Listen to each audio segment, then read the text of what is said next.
ఈ ప్రమాదం జరిగిన రోజు ఆగస్టు 2 ఉదయం శాసనసభ సమావేశాలు జరుగుతూ ఉన్నాయి. శాసనసభ సమావేశాలు జరుగుతున్నప్పుడు ఏ విపత్తు సంభవించినా, ఏ ఇబ్బంది తలెత్తినా, ఏ ప్రమాదం జరిగినా వెంటనే శాసనసభ సమావేశాల్లోనే సభ్యులందరికీ తెలియజేసే విధంగా, రాష్ట్ర ప్రజలందరికీ తెలియజేసే విధంగా ప్రభుత్వం ప్రకటన ఇవ్వాల్సి ఉంటుంది. అది ప్రభుత్వం బాధ్యత, సాంప్రదాయం. ఏ విపత్తు అయినా, ఏ మంచి వార్త అయినా, ఎట్లయితే మన ఎస్సీ కేటగరైజేషన్ మీద ఒక సుప్రీంకోర్టు తీర్పు రాగానే వచ్చి ధనధన స్వీట్లు పంచుకొని కొద్దిగా హడావుడి చేసినరో, అదే పద్ధతిలో మంచి వార్త వస్తే శాసనసభలోనే ప్రకటించాలా. అదేవిధంగా ఏదైనా విపత్తు సంభవించినా, ఏదైనా ఇబ్బంది తలెత్తినా వెంటనే, ముఖ్యంగా ఈ స్థాయి ఇబ్బంది తలెత్తితే శాసనసభ సమావేశాల్లోనే ప్రభుత్వం వెంటనే ఆ రోజు స్టేట్మెంట్ ఇవ్వాలి. ఈ ఇన్సిడెంట్ అయింది 2 ఆగస్టు ఉదయం. ఆ రోజు శాసనసభ నడిచింది. అప్రాప్రియేషన్ బిల్ అయిపోయింది, ఇంకా గవర్నమెంట్ బిజినెస్ ఏదో నడుస్తూ ఉంది. నేను అడుగుతా ఉన్నా ఈ ప్రభుత్వాన్ని, ఆ రోజు ఈ విపత్తు సంభవించిన విషయం మీకు తెలియదా, లేదా తెలిసి దాచిన్రా? శాసనసభ సమావేశాలు జరుగుతున్నాయి కాబట్టి గవర్నమెంట్ బద్నాం అవుతుందని కావాలని తొక్కిపెట్టినరా? లేదా అసలు మీకు తెలియని కూడా తెలియదా? ఖబర్ కూడా లేదా? ఖబర్ కూడా లేదు అనుకుంటే అంతకంటే సిగ్గుచేయడం కోట్లేదు. మరి రాష్ట్రంలోని మున్సిపల్ శాఖ ఏం చేస్తున్నట్టు, ఎవరి ఆధ్వర్యంలోనైతే పనులు జరుగుతున్నాయో హెచ్ఎండబ్ల్యూఎస్ వాళ్ళేం చేస్తున్నట్టు, రాష్ట్రంలోని నిఘా వ్యవస్థ ఏం చేస్తున్నట్టు, మీ గూఢచారి సంస్థలు ఏం చేస్తున్నట్టు, అసలు మీకు ఖబర్ లేదనుకుంటే సిగ్గుచేటు. మీకు తెలవాల, ముఖ్యమంత్రికి, రాష్ట్ర ప్రభుత్వానికి సంఘటన జరిగిన క్షణాల్లోనే సమాచారం రావాలా. ఇంత పెద్ద సంఘటన జరిగి కోట్ల రూపాయల ప్రజాధనం నష్టమైతే తెలియదు అంటే సిగ్గుచేటు. తెలుసు అంటే 100% నేను ఆరోపిస్తా ఉన్నా. మీకు తెలుసు, ముమ్మాటికి తెలుసు, పక్కా తెలుసు మీకు. కానీ మీరు వారం రోజులు దాచిపెట్టారు. వారం రోజులు దాచిపెట్టి గోప్యత మెయింటైన్ చేయాల్సిన అవసరం ఏమొచ్చింది? ఇది మీ తప్పని మీకు తెలుసు, మీరు చేసింది తప్పని తెలుసు, ఇది మీ నిర్వాహకం వల్ల, మీరు ఆగమాగం చేయడం వల్ల జరిగిందని తెలుసు. ఇంజనీర్లు చెప్తా ఉన్నారు, వద్దనంగా ఆగమాగం పనులు స్టార్ట్ చేసి వద్దనంగా గేట్లు బిగించారు సార్. ఫుల్ ఫ్లో వస్తుంది, వరద వస్తుంది అని చెబితే వినకుండా ఇవాళ తొందరగా పూర్తి చేయాలని చెప్పి మాకు ఆదేశాలు పైనుండి వచ్చినాయి. ఏవైతే పంప్ హౌస్లో పనులు పూర్తయి మోటార్ల బిగింపు జరిగే వరకు టన్నలు, అదేవిధంగా ఈ రిటైనింగ్ వాల్ ఏదైతే కట్టినారో వాటిని గేట్లు అమర్చే క్రమంలో ఆ టన్నెల్కి మీరు వరద కాలంలో పెట్టకుండా కొద్ది కాలం తర్వాత పెడదామని అధికారులు చెప్పినా వినకుండా ఈరోజు హడావుడిగా గేట్లు అమర్చడం వల్ల ఈ నష్టం జరిగింది. మొత్తం ఆ వీడియోలో మీకు చూపెడదాం అనుకున్న వీడియో కూడా మీరు అందరు చూసే ఉంటారు. సోషల్ మీడియాలో ఇప్పటికే విస్తృతంగా తిరుగుతూ ఉంది ఆ వీడియో. తప్పకుండా నేను మిమ్మల్ని, ప్రభుత్వాన్ని అడిగేది, ఇంజనీర్ల పర్యవేక్షణ లేకుండా, పురపాలక శాఖ అజమాయిషీ లేకుండా ఈ రకమైన ప్రమాదం ఏదైతే జరిగిందో, అదృష్టవశాత్తు కూలీలు షిఫ్టులు మారే టైంకి ప్రమాదం జరిగింది. లేకపోతే అక్కడ ఎంతమంది మరణించేవారో లెక్క కూడా లేదు. అంత పెద్ద ప్రమాదం ఇది. 2 ఎక్స్పాన్షన్ జాయింట్ల మధ్యన ఉన్న రిటైనింగ్ వాల్ మొత్తం కొట్టుకుపోయింది. అందుకే నేను అనేది, మా పార్టీ అనేది, ఈరోజు మంచి జరిగితే మా ఖాతాలో వేసుకోవాలా, చెడు జరిగితే మాత్రం వాళ్ళ ఖాతాలో వేయాలనే చిల్లర ప్రయత్నం ఏదైతే ఈ ప్రభుత్వం చేస్తుందో ఇది పూర్తి స్థాయిలో ఈ ప్రభుత్వం యొక్క వైఫల్యం. ఎందుకంటే 9వ నెల ఈ ప్రభుత్వం వచ్చి 8 నెలలు పూర్తయింది. 9వ నెలలో అడుగుపెట్టారు.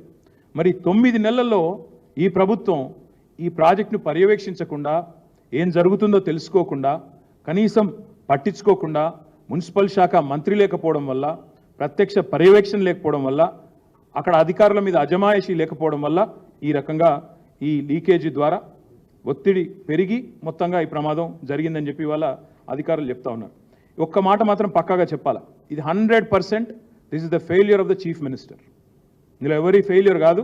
పక్కాగా మున్సిపల్ శాఖ తన దగ్గరే పెట్టుకొని ఆ శాఖను గాలి కొదిలేసిన ముఖ్యమంత్రిదే దీని ప్రధానమైన బాధ్యత. ఇలాంటి భారీ ప్రాజెక్టులు కట్టేటప్పుడు పర్యవేక్షించాలి, మానిటర్ చేయాలి, ఎవ్రీడే చూడాలి. తప్పకుండా ప్రభుత్వం, మీరు ఇవాళ ప్రజలకు మీరు సంజాయిషి ఇవ్వాలి. ప్రమాదం జరిగినట్టు మీకు తెలుసా తెలియదా ముందు చెప్పండి. తెలిస్తే ఎందుకు 1 వీక్ దాచిపెట్టారు, మీ తప్పు లేకపోతే అది కూడా చెప్పండి. అసలు ఇంకొక ముఖ్యమైన మాట నేను అడుగుతా ఉన్నా. ఇవాళ కేసీఆర్ గారి ప్రభుత్వం ఉన్నప్పుడు, ఆనాడు ఎలక్షన్ కమిషన్ ఎలక్షన్ కోడ్ ఉన్నప్పుడు మేడిగడ్డలో ఒక సంఘటన జరిగింది. మేమేం దాయలేదే, వెంటనే పత్రికల్లో వచ్చింది, మేమందరం కూడా, మీరు చూశారు, మేము కూడా చూసినాం. ఆ తర్వాత ప్రతిపక్ష నాయకులు, మేమేం గోప్యత మెయింటైన్ చేయలేదు, జరిగింది ప్రమాదం అని చెప్పాం.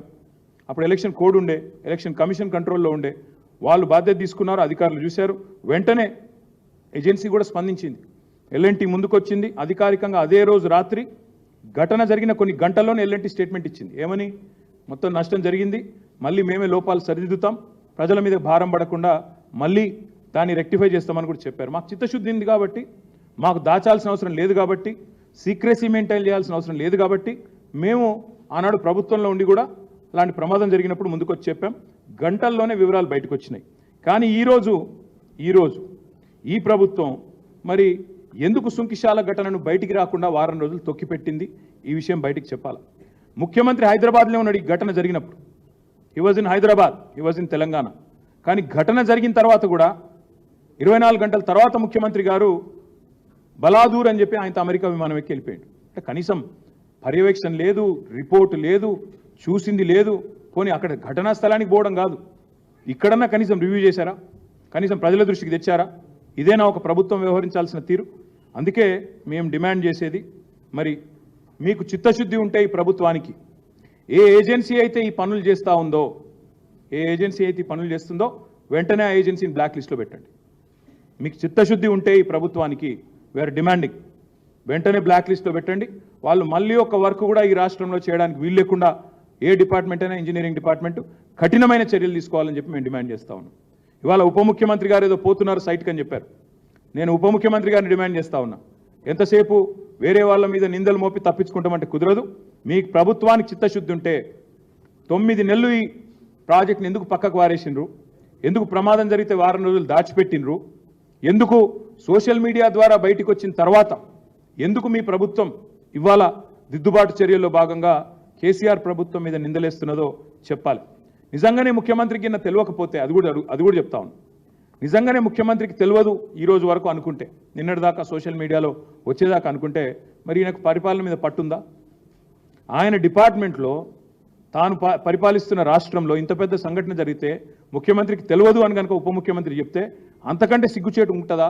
ఆలోచించండి. ఒకవేళ తెలిసి కూడా 24 గంటలు సమీక్ష చేయకుండా పట్టించుకోకుండా ముఖ్యమంత్రి విమానం ఎక్కి వెళ్ళిపోయిందంటే అంతకంటే బాధ్యతారాహిత్యం ఉంటుందా అని నేను అడుగుతా ఉన్నాను.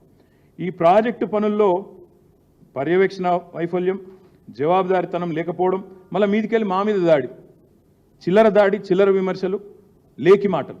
ఈ ఎట్లుందంటే వీళ్ళ కథ మంచి జరుగుతూనేమో వాళ్ళ ఖాతాలకు. కేసీఆర్ ప్రభుత్వం నోటిఫికేషన్లు ఇస్తుంది, కేసీఆర్ ప్రభుత్వం పరీక్ష పెడుతుంది, కేవలం కాయిదాలు ఇచ్చే పని మాత్రం మిగిలిపోయింది. కోర్టు అడ్డం వచ్చింది, ఏదో కోర్టులో స్టే వస్తే ఆగిపోయింది. ఆ ఉద్యోగాలేమో నేను ఇచ్చినా అని చెప్పి డబ్బా కొట్టుకుంటారు.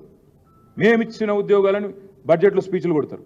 కానీ ఈ ప్రాజెక్టు మాత్రం ఇవాళ ఏదో చిన్న సంఘటన జరిగింది, ప్రాజెక్టులో జరుగుతుంటాయి. కానీ పర్యవేక్షించాల్సింది, మానిటర్ చేయాల్సింది, బాధ్యులుగా చర్యలు తీసుకోవాల్సిన ప్రభుత్వం మళ్ళీ 9 నెలల కింద 10 నెలల కింద ఉండే ప్రభుత్వాన్ని నిందించి బాధ్యత నుంచి తప్పించుకునే ప్రయత్నం ఏదైతే చేస్తూ ఉందో ఇది సిగ్గుచేటు. ఉప ముఖ్యమంత్రి గారు కూడా నేను డిమాండ్ చేస్తూ ఉన్నా, మీరు వెంటనే చర్య తీసుకోండి. మీకు చిత్తశుద్ధి ఉంటే మళ్ళీ అడుగుతా ఉన్నా, ఏ ఏజెన్సీ అయితే ఈ పనులు చేస్తుందో వెంటనే ఈరోజే ఉప ముఖ్యమంత్రి గారు మీరు ప్రకటించండి. సుంకిశాలలో ఈ ఏజెన్సీని బ్లాక్ లిస్ట్ చేస్తున్నాం. ఇంకో డిపార్ట్మెంటల్ ఎంక్వైరీ అన్నారు, నో. కాళేశ్వరంలో జరిగితే, మేడిగడ్డ జరిగితే ఎన్డీఎస్ఏ వస్తుంది, ఆగమేఘాల మీద కేంద్ర సంస్థలన్నీ ఉరికొస్తాయి. మరి ఇక్కడ ఎందుకు రావట్లేదండి? ఇది కాంగ్రెసు పైన ఉన్న వాళ్ళు, ఢిల్లీలో ఉండే బీజేపీ ప్రభుత్వం కుమ్మక్కని మేము అనుకోవడానికి వీల్లేదా? మేడిగడ్డలో మాత్రం ఆగమేఘాల మీద 24 గంటల్లో ఎన్డీఎస్ఏ వస్తుంది, 48 గంటల్లో రిపోర్ట్ వస్తుంది. ఆగమాగం ఏదో జరిగిపోయింది, ఏమో అయిపోయింది అని వీళ్ళు కూడబలుక్కొని మాట్లాడతారు. ఇవాళ ఎందుకంటే ఒక్క బీజేపీ నాయకుడు మాట్లాడతలేడు? ఎందుకు ఒక్క కేంద్ర సంస్థ ముందుకు వస్తలేదు ఎంక్వైరీకి? తప్పకుండా ఇది ప్రజలు ఆలోచించాలి. కాబట్టి నేను రాష్ట్ర ప్రజలకు కూడా చేసే విజ్ఞప్తి, ఇందులో పారదర్శకంగా నిజాలు బయటికి రావాలి అంటే ఒక జ్యుడిషియల్ ఎంక్వైరీ వేయండి. సిట్టింగ్ జడ్జితోనే వేయండి, లేదా రిటైర్డ్ జడ్జితోనే వేయండి. ఎవరి తప్పేందో అప్పటిదాకా ఆ సంస్థను బ్లాక్ లిస్ట్లో పెట్టండి.